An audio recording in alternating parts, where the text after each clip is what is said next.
You know what? We may as well start. There'll be more people coming, but we're recording this, so they're not going to miss out. So, hi everyone, and welcome to the fifth iteration of the IGEA Educate Summit. And again, this year we're going for a whole week. And welcome to day two. Before I go into detail into what to expect today, I'd like to acknowledge the country on which we meet. Today, I come to you from the land of the Kombu saltwater people of the Ugamba language region, and I invite you to think on whose land you are residing on from your location.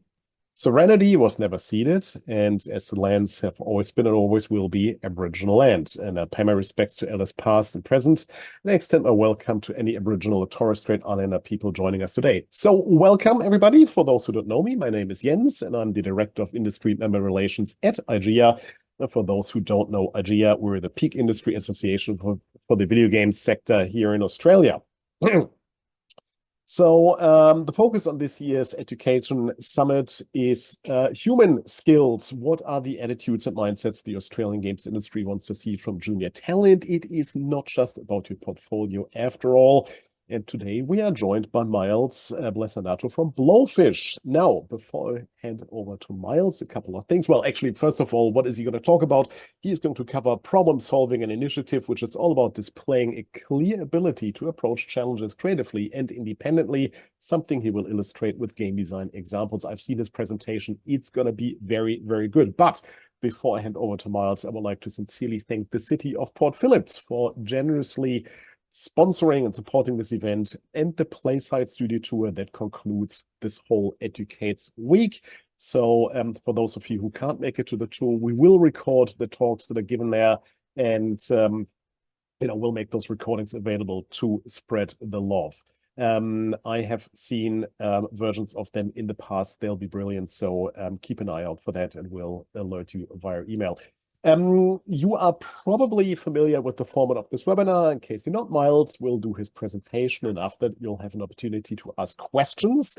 And I would like you to do that via the Q&A function. You'll see at the bottom of Zoom, there is a Q&A button. Just press on that and use that, please, as opposed to the chat function. The advantage there is that you can track your questions more easily and can mark them as answered. Well, that's it from me. So, Myles, thank you very much for making yourself available, and over to you.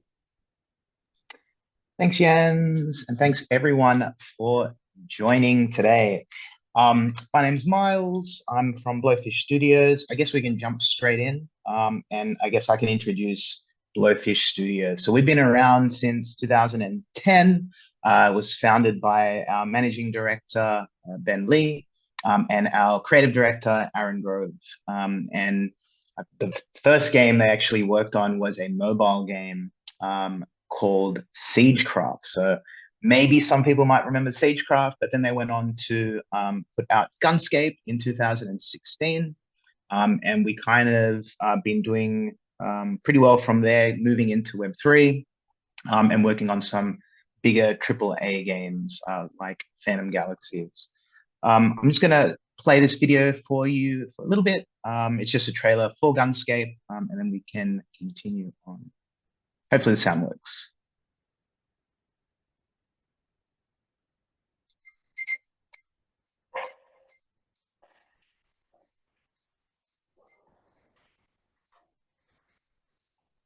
Well, it's just going to share your screen.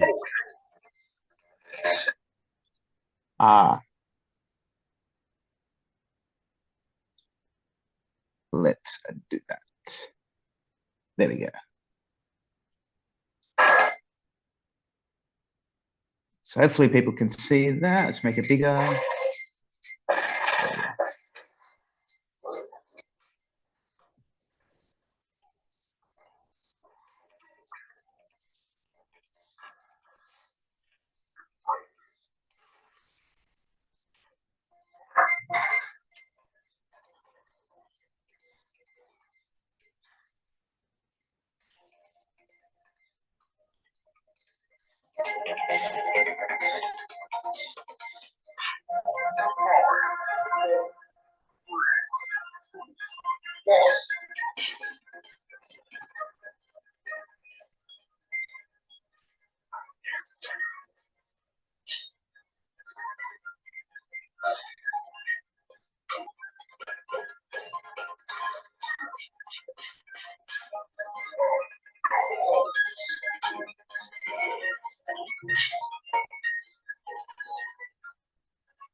Sweet. Gunscape. Make sure you guys check it out. Sorry about that, folks. I forgot to share the screen, but hopefully we should be back. There was literally one slide. So should have any more problems? Yeah, that was tricky. Okay, so who am I? So, like I said, my name is Myles. I'm the creative director on Wanderers and the lead game designer, principal lead game designer at Blowfish. I've taught in the past, and I've taught game design in the past, actually. So I was really excited to do this talk on game design problems and I guess like a in-industry approach to that, and how we kind of dealing with design problems at Blowfish, whether they be intrinsic to the project itself. So your standard kind of game design problems or game dev problems, and then more of the extrinsic design issues to do more with the team, using things like agile methodologies to solve kind of problems that aren't innately part of the experience, so to speak, but more about the things that are happening around the experience. I've got a big focus on systemic game design, working on immersive sims in the past. I wrote a paper on how we could use immersive simulations as a paradigm to build more immersive games. So I'll be sharing a little bit about that on how we can, I guess, minimize the problems that could come up, the intrinsic problems that could come up when building a game. Okay, so let's move forward. Hopefully, you guys aren't seeing this stuff down the bottom here, but we have two types of game design problems, so to speak. So we have intrinsic, which are design problems related to the project, and extrinsic, that are more related to the workplace issues. When we're talking about the workplace issues, it is important to make sure that we handle these things, but we can look to production tools like Agile, in tools like Trello, or Codex is a really good one, that we could use to basically put it down all of the tasks and make sure we delegate them correctly. Now, traditionally, we use it to, I guess, plot out the roadmap and the task for a milestone. But we have QA teams, we have the data teams using Trello as well as just like a table, right? As a database to identify problems and figure out solutions. And we use it as a retrospective as well. So don't be afraid to use tools and stuff in different ways. But just making sure you have a production tool like this that is more geared towards solving problems rather than kind of managing tasks, things the standard kind of use for, is another big thing we can talk about. The annual review process is something else that is super important that everyone should always be thinking about. I started at Blowfish as a senior game designer, and in the span of 6 months, I was able to move myself over into a lead position. And this is by utilizing the review process, understanding what goes into it, and who you are as a game designer, and how the projects and work that you take on and pick up throughout that process kind of help push you to that next level. You're essentially doing the role before you get officially assigned or given the actual role. And then finally, those design issues, which we'll talk about, and they generally fall into 4 key areas. They fall into player experience. So you could have issues that impact the player experience. You can get issues that impact the player balance, which is terrible. In my case, since I play a lot of Pokemon TCG on the pro circuit, it needs to be very balanced.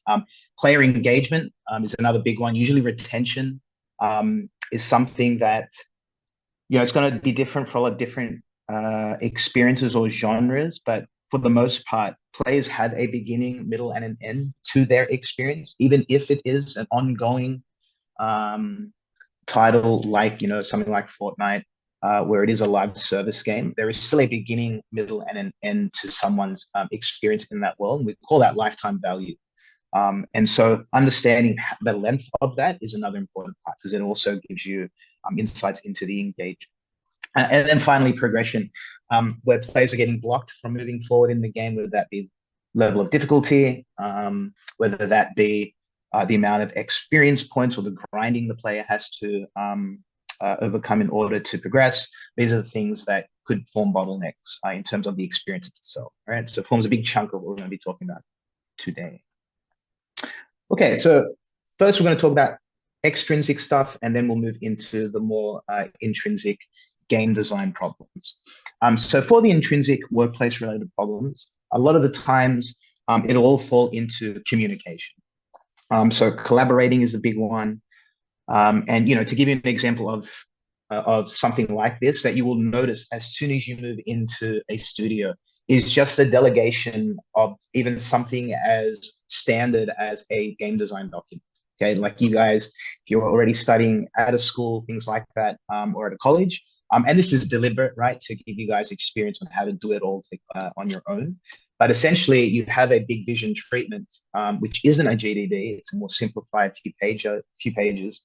Then that needs to be able to be delegated to different team members in your design team, right? And so even understanding how to work on an individual piece or a spec or a feature for a bigger game and how that fits into the whole, that's a big problem that you need to kind of solve when you move into the industry, and understanding how you can manage that, knowing where the documents that relate to your feature, where they are, so then you can go and get full context, a lot of different things like that. So team collaboration might seem straightforward on the surface, but there's a lot of depth to it as well. And I find that the best teams are the ones that are efficient at team collaboration. Agile methodologies, this is a standard one that I won't go into too much, but just making sure that you are agile and flexible in your development cycle. The one thing I will say about this, because this is a problem that will arise when working in studios, is that generally you might come in with the impression that it's agile because it says here that it's agile. We would have thought that it says agile and that's what it should be, right? But generally, most of the time, it's waterfall with a mix of agile. Okay, so a lot of the time, here's the big game thing that we want to make, and here's roughly how it's going to go, and that's the waterfall method, right? We might do the character control to begin with, then we'll move on to these things, etc. And then those individual pieces in that waterfall roadmap, they get iterated on in an agile way. Okay, so that's probably the biggest thing to transition from and into in terms of problems that you might find is really the idea of agile in a game studio, because they like to say agile, but when we have not a lot of deadline and a lot of money to be managing, we want to make sure that we do have some strict kind of roadmap milestones in place and not fully go agile. And then clear communication happens all the time. Probably the big one that most people will do, which I did as well, not at Blowfish, thankfully, but definitely my first job 14 years ago. Giving away my age, but in any case, 14 years ago, I basically deleted Git, not the repo or anything, but basically got rid of a lot of commits. And so we lost about 3 days worth of work. And that was purely because I did not communicate that I was going to be working on a scene and caused a bunch of issues. So clear communication is definitely a big one. So these are the three kind of main areas, especially starting out more junior to mid design and actually across the board in any kind of discipline. It all comes down to these kind of three big ones. As you get further up that chain, there are other problems that might arise, but something for another day.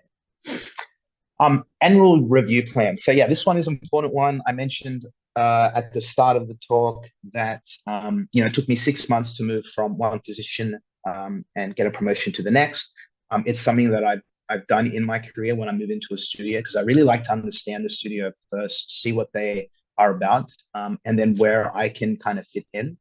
And so it's not really about, because working in games it is creative, but it's one of those things too that because it is creative, the more experience, the more games you make, the more problems you would have faced and overcome. And that means that you're going to be able to have a better estimation of like an end result for a project, right? And that's actually worth a lot. Having the experience of going through games and then understanding kind of where they could end up just based on that experience is super important, which is why game jams you should all be doing monthly at this point, and trying to work on things that you want in your career, right? If you want to be a narrative designer, then you probably shouldn't be working on puzzle games, right? Like you shouldn't be going to a game jam every month working on a puzzle game, an action game, etc. You should probably be doing narrative-based game jams. And so this is the same strategy as you would apply once you're in the industry in a studio, and essentially identifying what tasks need to be done that a higher role might be doing, and doing those things before you have even been officially assigned it, right? So I was doing lead game design stuff before I was even officially lead game design, because I wanted to not, biggest thing is not only just prove to the studio, but to myself that, I could get there. And so putting down a path for this next 6 months to get there was a very key step in achieving and getting that result. Okay, so coming in and making sure you push your managers to have those annual reviews, and most of the big studios will have those. And once you're in that annual review, to really take it seriously and identify where your key weaknesses are, where you feel like you could grow, and that the weakness in comparison to growth needs to always come back to your trajectory. Okay, if you want to be a narrative designer, then maybe you want to do some more of the more narrative mechanics, right? If you're a junior game designer, maybe building out the dialogue systems and speccing out that could help you move into that narrative design role. Okay, so something I could talk for ages about, but I will come back to my own website later on at the end of the talk, where there is more information. Juggling work tasks and annual review tasks. So this is a massive one as well. Like you have all this plan, want to work on the dialogue systems, and you don't really care about anything else because I hate all kinds of design except narrative design. Then you're going to face problems of, I just have to do this stuff because it's part of the job, and then also making sure you get around to the tasks that actually progress you through. Okay. And so juggling these things can cause problems. And so there are some things you can do. A lot of the time it is time management. And the crazy thing is everyone here knows how to use Trello, right? But everyone only uses Trello. I think there's this magical thing constraining Trello to just projects. But funnily enough, you can use it just in your everyday life, which is what I use it for. And I literally plan out a lot of things, not just for Blowfish, but anything else goes into my Trello planner. And I find that having a tool to just help me manage my time in general is super, super valuable. Okay, and putting down points of where you might want to spend time working on tasks for your annual review, and then filling out where you could do some of the other tasks for your actual work. Okay. A lot of studios will have a flexible work system set up where you basically just log in how much hours you did for the day and what tasks, and it doesn't really matter as long as you can do them. And so that just by nature, the design of a game studio plays into this time management aspect even better, because it affords you the luxury of moving things around, not just in your personal schedule, but in the work one too, because it is flexible. Okay, it's gonna depend on the different studios, but time management is something that I see a lot of juniors come into Blowfish not even do at the start, until things start to kind of snowball and they're working on maybe 2-3 projects. And not only do they all have their own Trello boards, but then you've got your annual review stuff and a bunch of things, right? So time management, of course, is a big one. Priorities is the other one. Should always be doing this anyway. The reason why is it's not something that we immediately need, right? If it's one of those things where if the result is good, we don't even need to look, right? If Elon Musk's SpaceX rocket program, if they fired that rocket and it was in space, it's pretty obvious that it worked, right? Because it's in space. But if you hit launch, takes about 30 seconds, maybe a minute, and nothing is happening, we probably want to dive deeper into the details. And we probably want a list of priorities of where to look first and where to look least, right? And so it's, putting things in priorities might not seem necessary to begin with because everything is a priority, right? We're making a game. We need to be able to jump and shoot and do everything else. But in any case, you still need to make sure that if things fail in any way or if any problems arise in any way, that we can look straight away at the priority list. One of the big examples of this is just working with clients. especially if you jump in a junior role and you're working for a studio that does both publishing titles and internal projects, probably thrown on to external projects for a little bit. A lot of the times you're going to be asked to cut features, okay? And it might not be your decision directly, but it might come from the lead designer coming down and saying, look, we need to simplify combat. Go and do that. And so you're going to have to figure out what you would need to cut from combat. And if you didn't set up a priorities list, you're not going to know what to cut first, okay? And I'm explaining this concept in this very kind of niche example, but we can apply it to the whole thing about setting priorities, okay? It might not be necessary right now, but when you do the annual review and you know that there's going to be a narrative thing coming up, you probably want to be able to move things around to accommodate you being able to participate. And so being able to set priorities of what can I move around that's not going to screw up anything else, that's something that becomes very important and more apparent the more responsibilities you take on. Okay, and then seeking support, always a big one. Find a lot of new devs just and it's something that I did too. I want to look like the smart person that knows everything about game design, so I'm not going to ask anybody a single thing and just pretend I have all of this experience when I don't. Okay, but in any case, I think we actually want you to come and ask us, because we don't want you to be sitting there for a long time trying to figure out how to do things. And basically be sitting in front of this block that's going to stop you from progressing forward. We'd rather just quickly help you, point you in the right direction, and then off you go. So it's one of those things that, especially in games, I find that learning on the job is not so kind of talked about, but it's one of the big things that kind of takes you to that next step. And it's something that a lot of the good studios will do, is kind of, in the annual reviews, they will help you. They will have mentors. I'll do one-on-ones.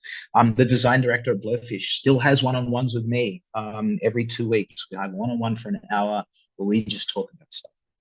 And I can ask any questions or anything like that.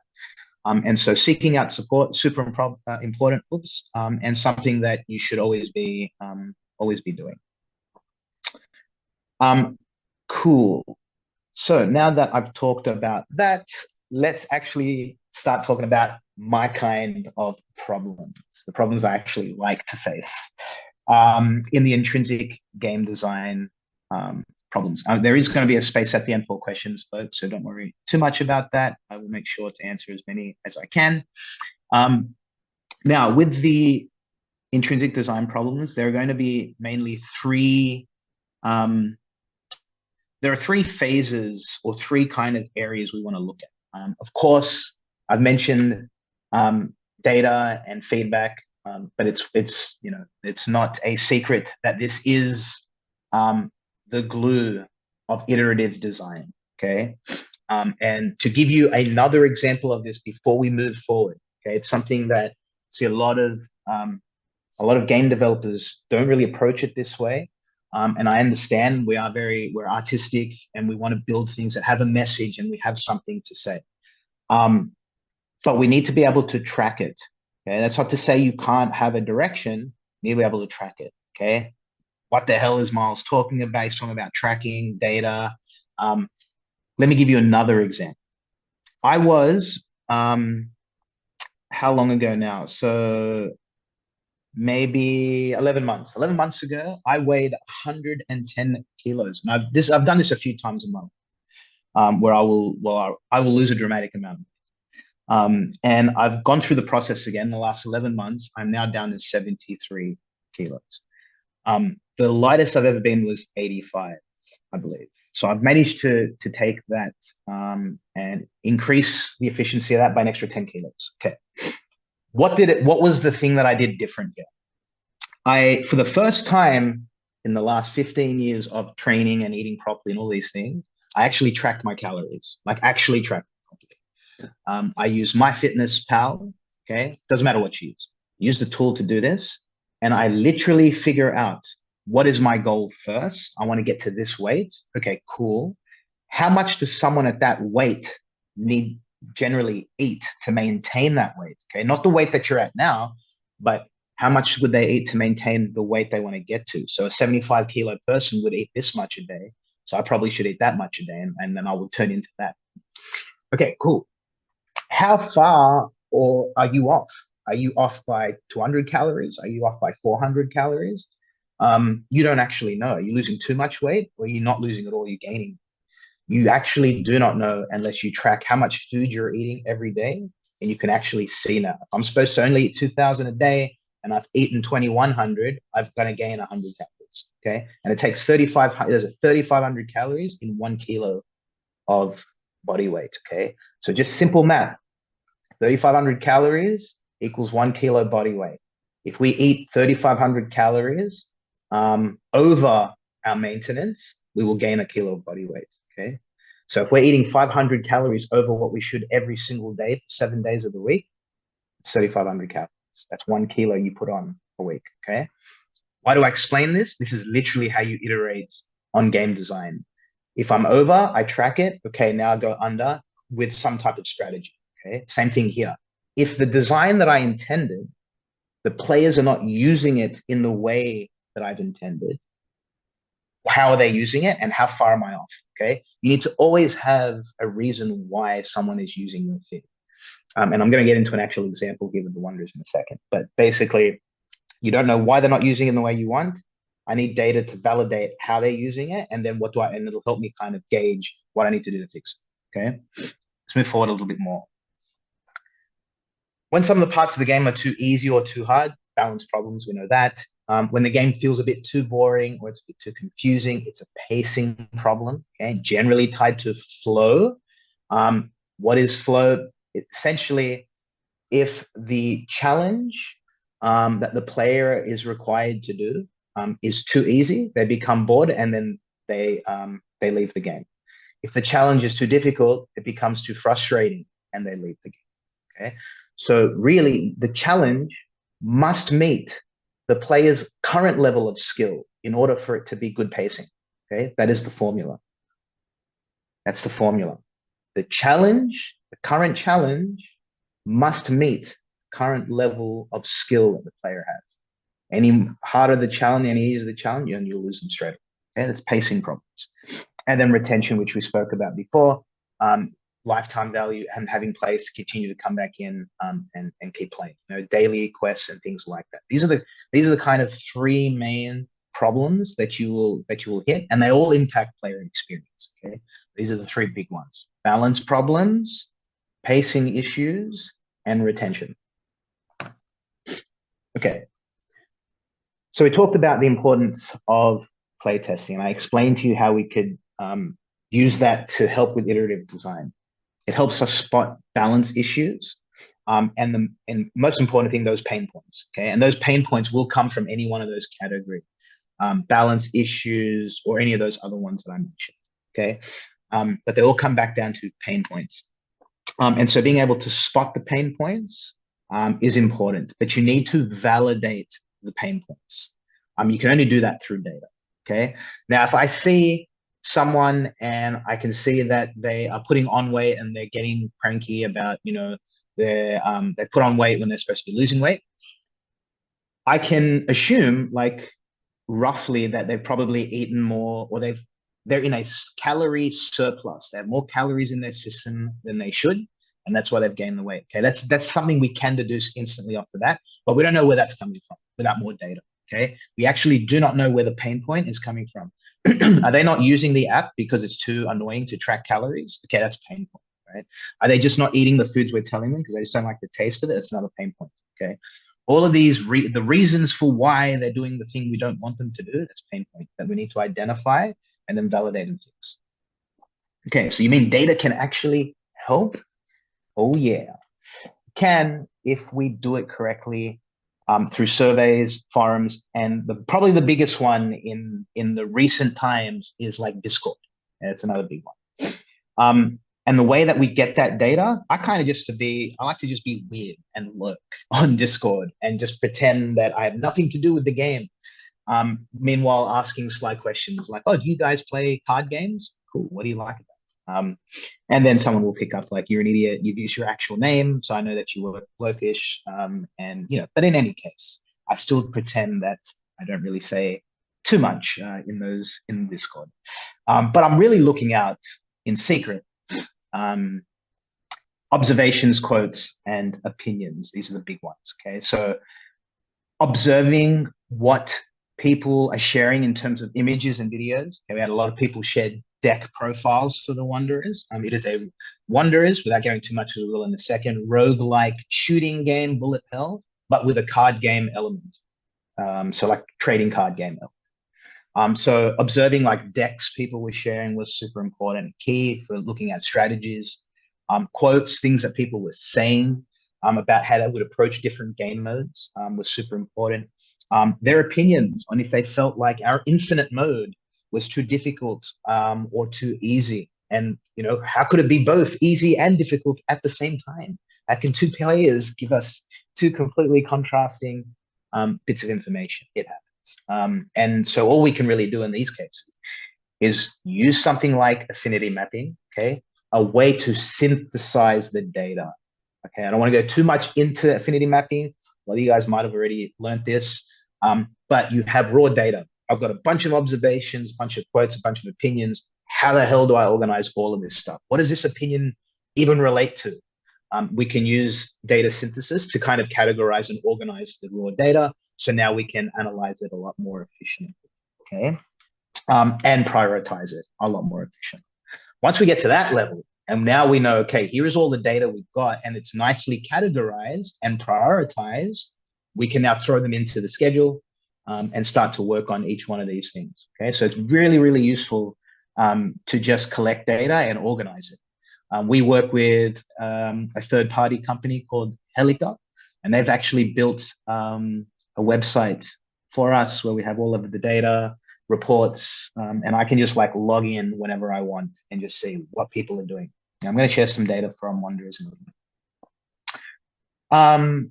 Keep an eye on retention, progression, and engagement. It's super important to keep an eye on those things. And you do that through those three ways: observations, quotes, and opinions. And we're going to be keeping an eye and tracking that stuff through the analytics tool, because that will basically, we get the raw data from the game engine. We send the data points out. Okay, so whenever something happens, you get killed in the game, we fire off a point. That's just collecting raw data. We then synthesize it in our analytics tool through Helica, and they'll go manage it and categorize it all for us in nice charts and diagrams. Then I will go in, and a few other people, and we will now start to combine that with community sentiment through our surveys. And we will start to now formulate an opinion on where we would want to take the game and what decisions we would want to take. Okay. We then monitor again, and we do. Right now we're in closed beta for Wanderers, and we've done monthly ones. So we're jumping into our third jump, call it the jumps. Our third jump, and we do it for a weekend. We collect the data, we then analyze for a week, and then we plan out the next 3 weeks for the next jump. Okay. And so that observe, analyze, and then kind of iterating on the data for the next jump is super important. Okay, so you want to monitor it.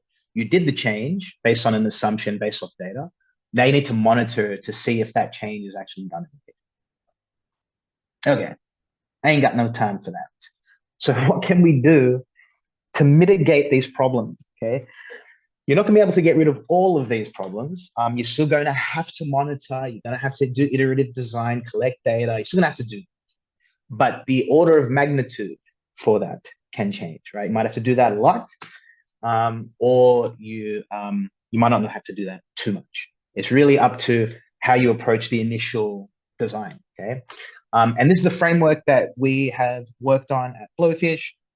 It's something that I've been working on a lot too, just with systemic game design and with my paper on immersive simulations as a paradigm. I like to take a player-driven approach to things, and we find that gives players the most agency.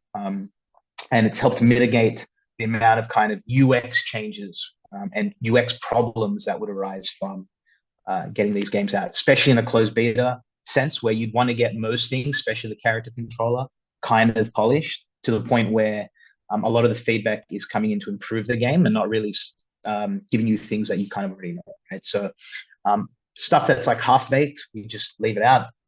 Things that feel good, we put them in, okay? How do we know what to put in? How do we know how to even design those systems to begin with so that they feel somewhat okay to iterate on? Okay, well, this formula is called the 3DM framework.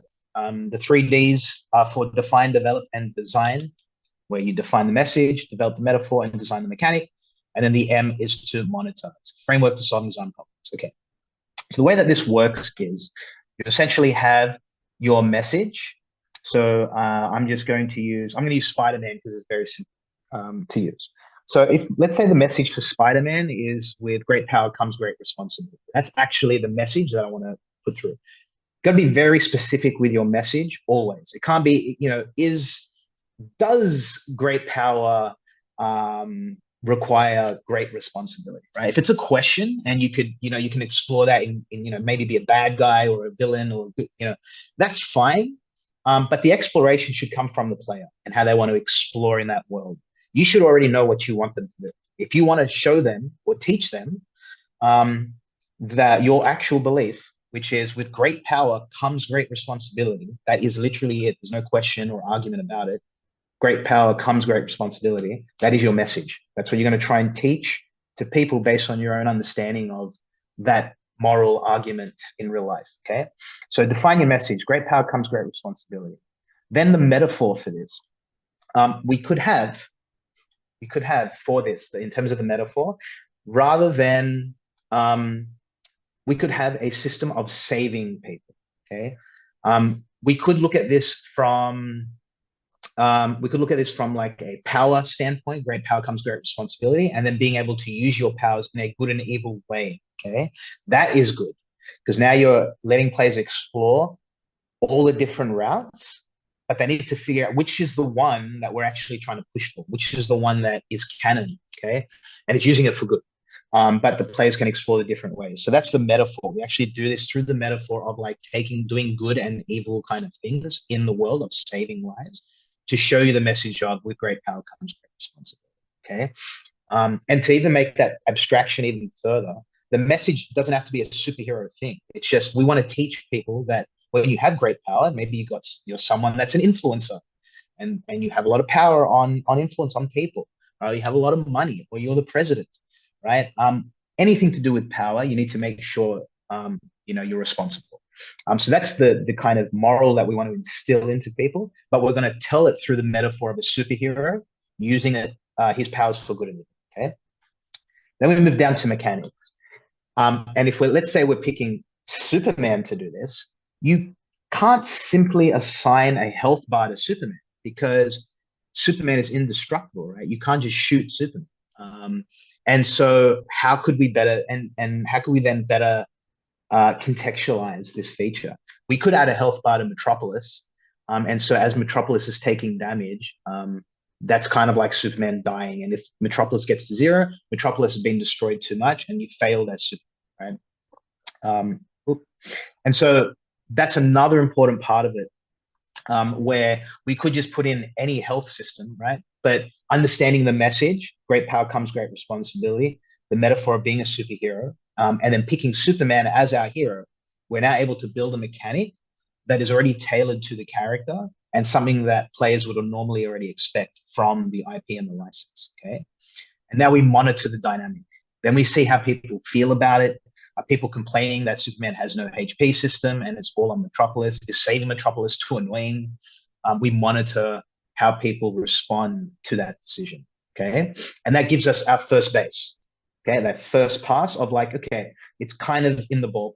From here, we still need to then apply it, collecting data, iterating, all the things we mentioned above, okay?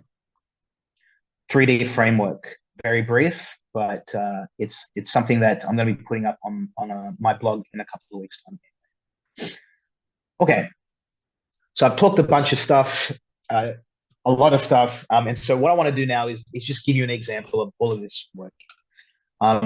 Here is a game I'm currently directing, The Wanderers. I'm going to play a little bit of a video here in a second for it. It is, and I'm going to take you through basically the 3DM framework on how I applied it here and how I use data to improve on the experience. In order to do that, I need to give you a little bit of information and set up this game a little bit. So the player fantasy, or the message that I'm going for here, is a statement on ownership in the current state of Web 2. Okay, so this is something that I feel very strongly about. It's a message that in today's day and age, every single one of you that has made a page on Facebook, you have literally created content for Facebook, and you are not being paid for that content. If Facebook, without any page profiles that any of you people have actually made, would not exist, right? Facebook would not exist as a company, as a billion-dollar company, if nobody built a profile page on Facebook. Okay, so this is something that I feel strongly about. Same thing with YouTube. You do not own your videos on YouTube. YouTube owns videos on YouTube. So digital ownership, and how Web3 pushes towards that. Web2, nobody owns the things that they have digitally, whereas in Web3, you do. This is something that the game is trying to communicate. But we're doing this through a traditional video game way, okay? Through a character who is a wanderer, who doesn't really understand what is happening. There are these cards called RAM that are like random access memories. And these are basically memories that can be installed into your brain to give you abilities. But basically trying to encapsulate the idea that nobody really owns their own data. And you can just plug in somebody else's data into your head, okay? And so this is the allegory. And we tie that in with a space marine fantasy of this wanderer doing missions in space where they don't really own anything, okay? So that's the setup. What was the combat like in this setup? We have this allegory of ownership. We have you being a space marine in a galactic alliance. And so we had to have combat where you felt like a marine, a space marine, let's just say Doom. And let's just say that we want to make sure that we're able to have players shoot with ranged, melee, and dodge. Okay, these are three things that we felt were very important to the experience. And any one was not the ideal desired dynamic, okay? If we just had people walk around, players go around and shoot everyone, then we could have just done a shooting game, and it would just be like any other shooting game, right? Or any other shooting rogue.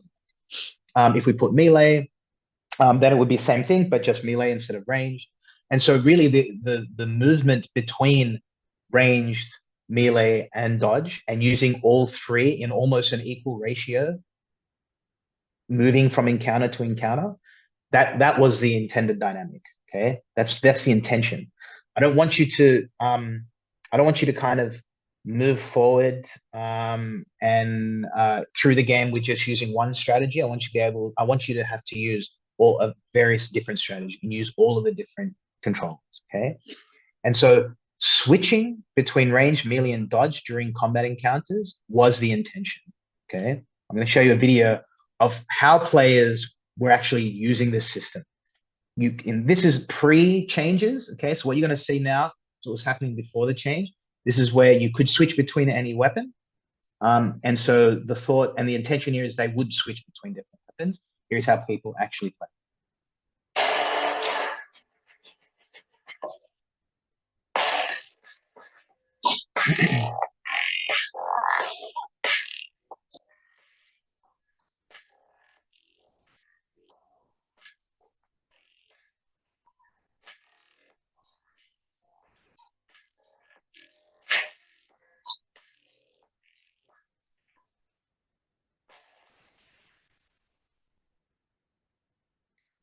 Okay, so you might be thinking to yourself, huh, that looked like a trailer. And yes, it was a trailer, closed beta trailer for the next jump. And a lot of that footage came from players that actually sent through stuff and testing, things like that. And I don't know if anyone noticed, but there's not a lot of melee or a lot of dodging in that trailer, but there is a lot of shooting in that trailer, right? And a lot of that was because people just shot a lot. They actually did not use melee and dodge nowhere near as much as range. Let's keep going. I'm just going to play this video for a sec.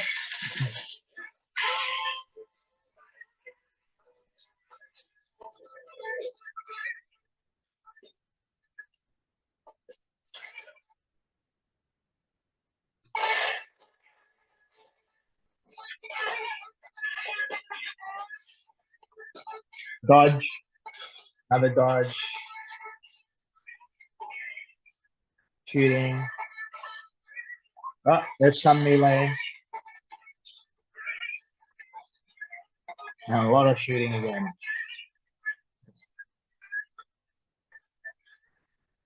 Okay, a few dodges, a couple of melee shots, but a lot of shooting. Okay.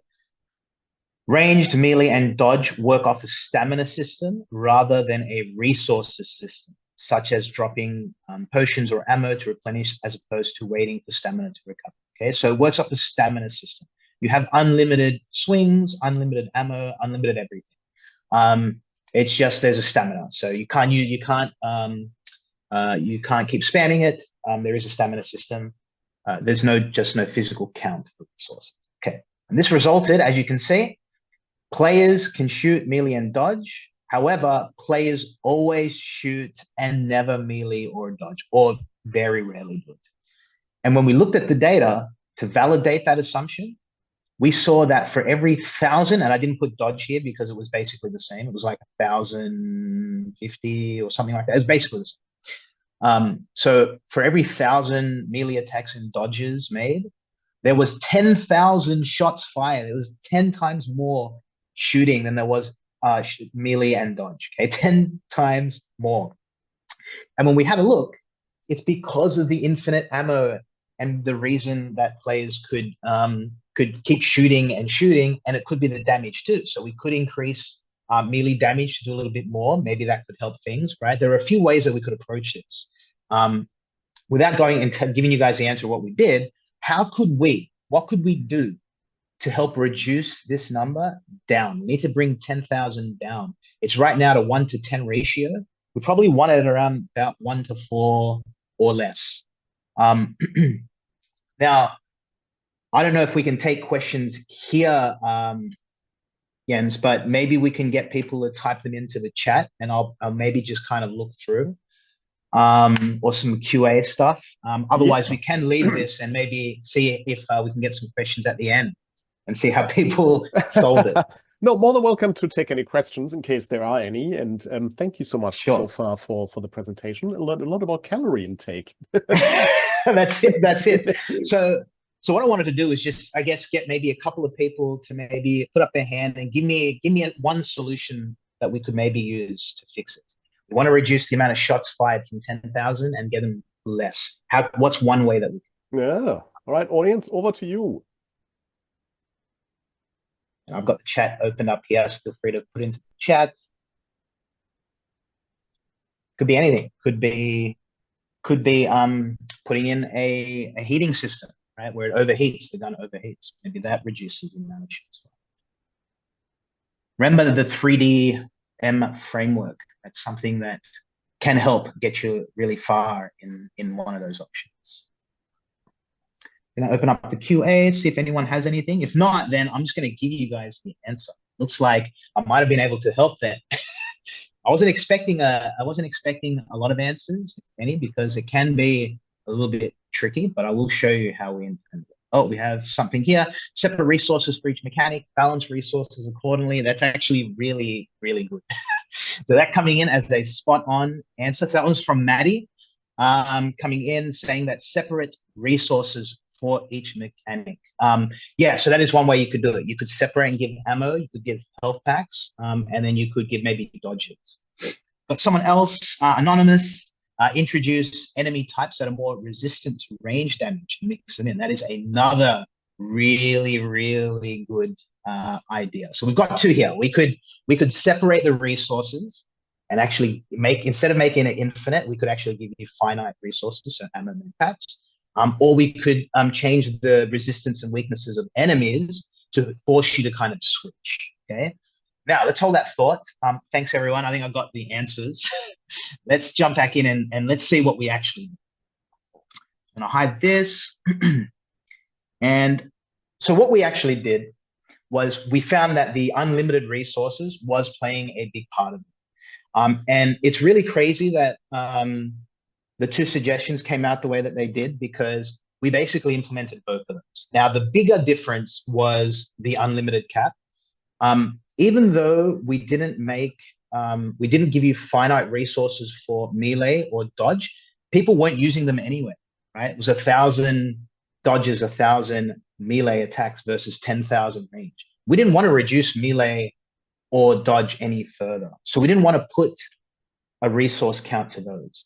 Maybe melee attacks is just infinite. Maybe dodging is still tied to stamina, but maybe then shooting has ammo. Okay. And so that is something we definitely do. We took the idea of unlimited ammo and we made sure we put it as a finite amount that players would have to collect as they moved forward.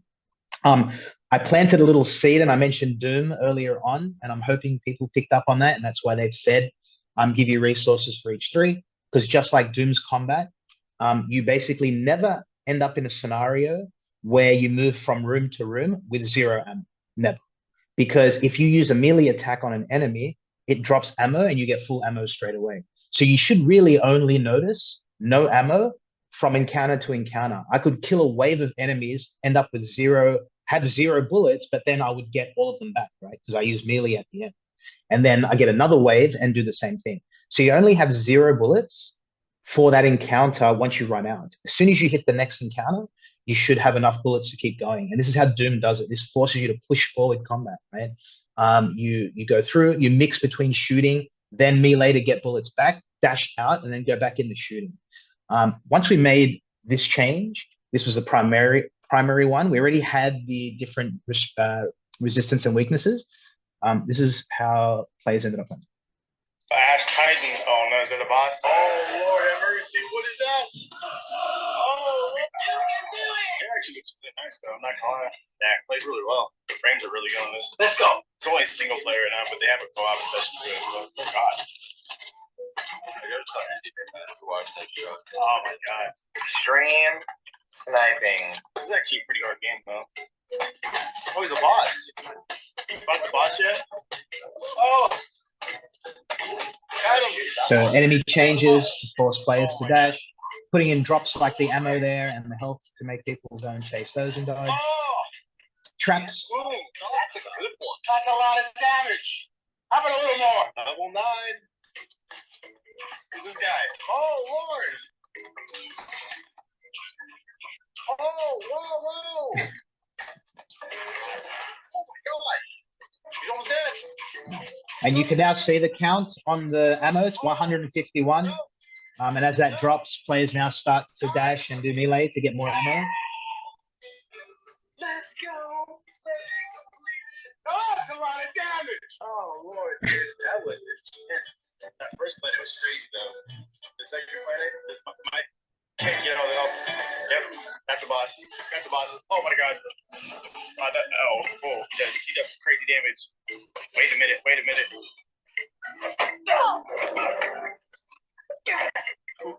did? That freeze is nothing to mess with. Holy. Going against the boss right now with literally pretty much nothing. Oh, yeah. Then the spear weapons. Oh, my God, he's so close. Yes. Oh, my God, we killed him from there? Yeah.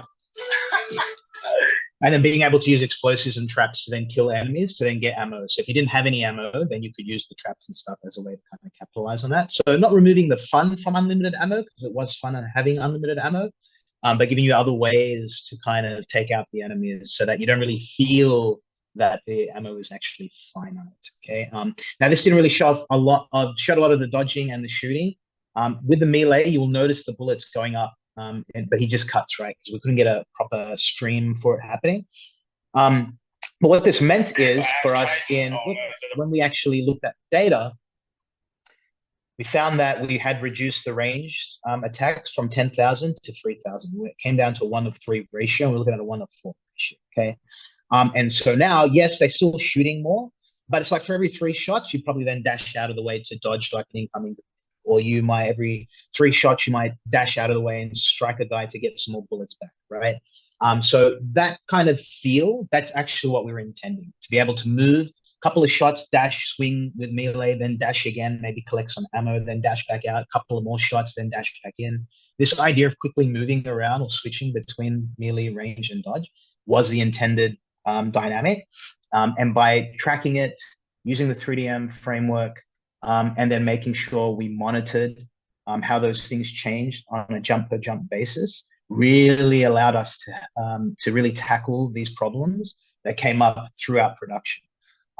We're sitting at a 25% conversion. Players are loving the game on Discord. It's all been really solid feedback so far. And a lot of that I attribute to the iterative design process of just basically having something solid to begin with, and then making sure you do collect the data, that you do monitor it, and that you do kind of iterate on the project from a data perspective. A lot of games will just kind of release it, not really have data points, or have data points that don't really help answer or validate anything. And what happens in that case is you don't really know how off the mark you are, because you haven't kind of asked the right questions. So just like the weight loss example I gave, make sure you track. You have to track, otherwise you don't know how far you're at. You cannot manage what you do not measure. So make sure you measure so that you can manage the changes and the iterations, right? And that's how you do more effective kind of game development iteration. That's it. So big presentation. We've got a few minutes left, but to sum up, intrinsic game design problems, for sure, identify and fix them. The player experience, retention, balance, and flow, these are the things that are super important when dealing with in-game project-based design problems. You can use a 3DM framework and then monitoring data and that iterative approach to then increase the effectiveness of those systems and help align them better to what the player wants. You should always then be applying the same ideas to extrinsic problems as well, making sure that you're using management software like Trello, not just at a project level, but across the board in the studio, and then making sure that you take those annual reviews seriously, and making sure that you put down what you actually want to achieve in the year, and then working with your managers to go ahead and kind of achieve that. Okay, so there's a bunch to cover. Hopefully I covered enough for the problem solving for game design. Check out Blowfish Studios, got a bunch of games coming out. Please check out my game, The Wanderers, at thewanderers.ai, where you can sign up to play. If you enjoyed this talk and you want to read up on more stuff about game design, I also run the designlab.blog, where I post weekly, 3 times a week now, game design stuff. If you're into balancing, immersive design, how to create scale in all of the different features that you build, I talk about all of that stuff. I take an immersive simulation design approach to game design. And so if you're interested in any of that, the designlab.blog. Thanks, everyone. And I think we have time for questions. Yeah, we certainly do. I mean, presentation finished right on the dot. Well done. That fills my German soul with joy, but we're still quite happy to take some questions or comments. So feel free to put them in the Q&A function. And yeah, we'll see if we can answer them. Cool. People a sec. Got mine opened up.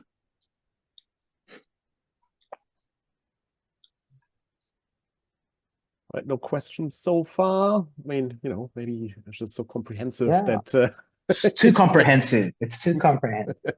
Anything to do with actual game design problems. It might not have been everything that I covered. So we've got one. So we've got one here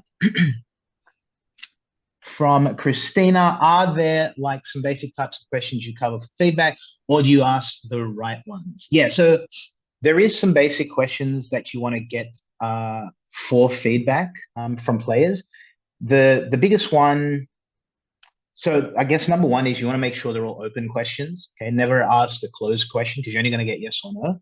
And a lot of the time you can get yes or no just from data analytics, right? If people install the game, you can answer the question, did people install the game? Yes, because you can count the installs. You want to know why they installed the game. That's better as a survey, right? Like you ask them, why did you install the game? Open question, and they'll tell you the reason why. If you try to give them options, then maybe the options don't really cater for all scenarios, and you don't get as clean data. And so that's probably step one. And then kind of the basic questions are usually around the UX of the system. What strategies are you employing when using the system? or trying to ask a question that relates to their player persona as well. So that's the other big one. What types of games do you play? So what games do you play? What genres? What mechanics do you like? These are the standard type questions that set up your profile for your player. And then you can dive deeper in future surveys, right? Because if you know that they put Candy Crush as one of their favorite games, then maybe there are, and let's say we found that 50 out of the 60 players also listed that. There's probably something in Candy Crush that they like that we probably want to look at. So those basic questions of like, what games do you play? What genres do you like? Understanding the type of player they are, that's probably the standard stuff that we go with first. Yeah, excellent. Thank you very much. Do we have any further questions?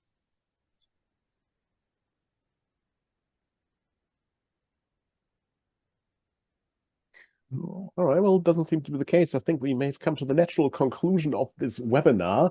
Myles, thank you very much for that fantastic presentation. It's really greatly appreciated. Thank you so much for so generously donating your time. We'll be back tomorrow, and tomorrow you can join us for a talk on collaboration and communication. Games are a collaborative effort, and communication is key. PlaySide Studios will cover the crucial nature of the willingness and ability to work effectively within a team. So join us for that, again, happening tomorrow at 1 p.m. Eastern Standard Time. Myles, thank you so much again for the presentation. Really appreciate it.